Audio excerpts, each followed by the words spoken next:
Shalom, Bwana Yesu asifiwe. Prophet Nyundo ninaongea na wewe, mtu wa Kongo. Mungu amenipa neema ya kuzungumza na wewe kwa muda huu na majira haya. Mungu amenipa neema hii ya kuona nchi yenu ya Kongo katika maono. Na Mungu akanipa maelekezo kwa ajili ya nchi yenu. Ninajua watu wa Kongo mnapitia changamoto kubwa.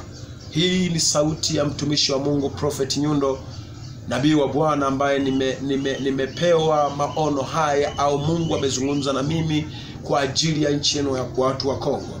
Naomba chukueni maelekezo haya, ni maelekezo ya kinabii ambayo Mungu anataka kuiponya nchi yenu.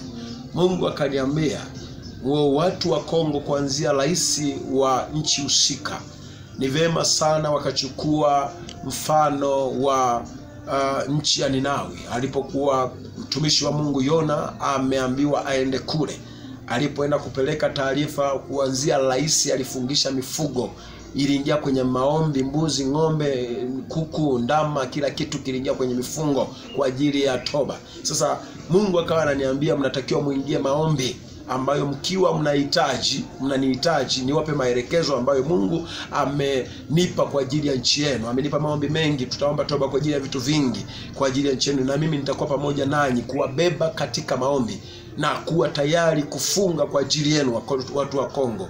Yaani kufunga mimi kwa ajili yenu watu wa Kongo, kwa sababu Mungu amenipa niwabebe, na ameniamini, amenipitisha haya au nabii kwangu. Ameamini kwamba mimi ni mtumishi wa Mungu, amenipitisha haya maono na huu nabii kwangu. Sasa akaniambia mnatakiwa mtubu kwa ajili ya damu iliyomwagika hapo Kongo. Yawezekana ninyi mkaona ni kawaida, lakini kuna damu isiyo na hatia ilimwagika kwenye hiyo nchi yenu. Lakini kuna damu ambayo mnaweza mkawa mnaona kwamba hii ni halali, lakini sio halali. Biblia inasema usiue, usimwage damu. Sasa damu inapomwagika mahali, ina baada ile nchi, kama ilikuwa ni nchi ya baraka, inakuwa ni nchi ya laana. Maana yake inahitaji toba kwenye hiyo nchi ya Kongo, inahitajika toba. Basi nimepewa maombi mengi kwa ajili ya ninyi watu wa Kongo, maaskofu, wachungaji, mitume, maprofeti. Kama mnanisikia, naamini hii taarifa itawafikia.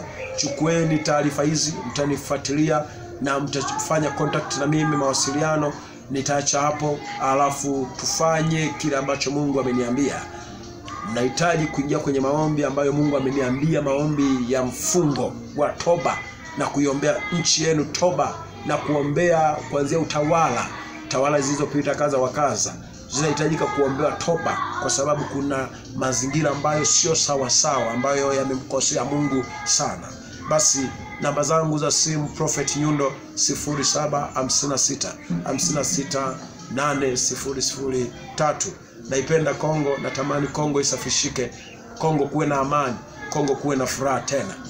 Na natamani mawazo yangu, maombi yangu, kiu yangu ni kuona Kongo inarejea amani, inarejea amani kama Tanzania.